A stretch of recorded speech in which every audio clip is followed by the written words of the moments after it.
একটাই উদ্দেশ্য আমাদের এই বাচ্চাদের সংবাদগুলো আপনারা সবাইকে জানাতে চান। অত্যন্ত মহৎ উদ্দেশ্য নিয়ে আমাদের আজকে সবার থাকা উপস্থিতি। আমি প্রথমে একটা ইনফরমেশন ডেলিভারেটলি আপনাদেরকে দিতে চাই, সেটা হচ্ছে আমাদের কিন্তু এই মুহূর্তে আবারও বলছি যে আমাদের ব্লাডের কোনো প্রয়োজন নাই। আমাদের স্কিন ডোনেশনের কথা যেটা আসছে সেটাও কিন্তু আমরা এই মুহূর্তে নিচ্ছি না। আমাদের পর্যাপ্ত পরিমাণে স্কিন আমাদের ব্যাংকে আছে, যদি কারোর লাগে আমরা সেখান থেকেই ব্যবহার করতে পারবো। আর 3 নম্বর প্রশ্ন হচ্ছে, অনেকেই আমাদের কাছে বিকাশ, নগদ ইত্যাদিতে টাকা পয়সা পাঠাতে চাচ্ছে। এগুলোরও কোনো প্রয়োজন নেই, কারণ আমাদের সমস্ত এই বাচ্চাদের জন্য সমস্ত খরচ যা যা লাগবে, আমাদের ইকুইপমেন্ট, এভরিথিং সরকার থেকে সমস্ত কিছু সরবরাহ করা হচ্ছে। এগুলোর কোনো কিছুরই আমাদের অভাব নেই। সুতরাং এই জায়গাগুলো আপনারা সম্ভব হলে মানুষকে জানাবেন যে এই বিষয়গুলো নিয়ে যাতে আমরা আর বেশি সময় নষ্ট না করি। তো আমরা যেটা শুরু করছি যে গতকাল থেকে আমাদের বিশেষ করে 2টা বড় ধরনের ডেভেলপমেন্ট, যেটা ভালোর দিকেই বলি, আছে কিছু খবর আমাদের জন্য, কিছু খারাপ খবরও আছে।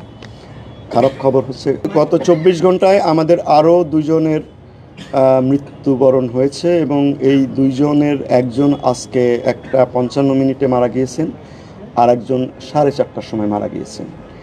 এটা আমাদের জন্য, আমরা খারাপ খবরটাই আসলে আপনাদেরকে আগে দিচ্ছি। আর ভালো খবরের মধ্যে হচ্ছে যে আমরা গত 2 দিনে আমাদের 13 জন পেশেন্টকে আমরা কেবিনে স্থানান্তর করতে পেরেছি। এটা আমাদের জন্য একটা ভালো খবর, এবং তাদের অনেককেই হয়তো আমরা আগামী 2-1 দিনের মধ্যে বাসায় পাঠাতে পারবো। এটা আমরা মনে করি যে এটা আমাদের জন্য একটা ভালো খবর। আর এর বাইরে ক্রিটিক্যাল অবস্থায় আমরা যেটা গতকালকে বলেছিলাম যে ক্রিটিক্যাল পেশেন্টের ক্ষেত্রে গতকাল যেমন 8 জনের একটা তালিকা আমরা দিয়েছিলাম, আজকে সেটা 6 জনে আছে, কারণ যেহেতু 2 জনের মৃত্যু ঘটেছে। আর আমাদের সিরিয়াস বা সিভিয়ার ক্যাটাগরিতে যে 13 জন রোগী ছিলেন তারা ওই ক্যাটাগরিতেই আছে। তবে তাদের মধ্য থেকে আমাদের কিছু পেশেন্ট আমরা আশা করছি যে সামনের দিনগুলোতে হয়তো ইন্টারমিডিয়েট ক্যাটাগরিতে চলে আসতে পারে। আর বাকি যে 23 জন ইন্টারমিডিয়েট ক্যাটাগরি আছে তাদের ব্যাপারে আমরা আগেই বললাম যে আমাদের 13 জনকে আমরা সেখান থেকে শিফট করে কেবিনে নিতে পেরেছি।